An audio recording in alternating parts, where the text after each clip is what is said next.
Magandang araw mga kaibigan. Nais kong ibahagi sa inyo ang pamamaraan namin ng pagpupurga sa aming mga inahing kambing na bagong panganak lamang. Ngayon ay ikatlong araw na mula nang sila ay magsilang at sila ay aming pupurgahin ng ivermectin. Ito ang aming gamit at mas matipid at ito ay para lang sa mga may edad ng mga kambing, kagaya ng mga 1-year-old. Dahil ito ay mabisa at matapang kaya kailangan regulated ang pagbibigay ng pamurga dito.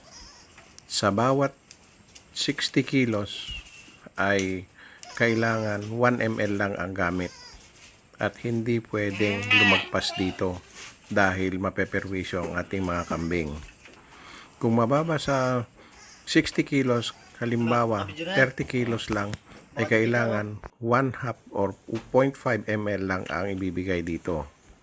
Kaya kailangan ay maingat lang ang pagbibigay dahil kung mas mababa sa 30 kilos, dapat ay mas mababa sa 0.5 ml lang ang ibigay sa ating mga alagang kambing.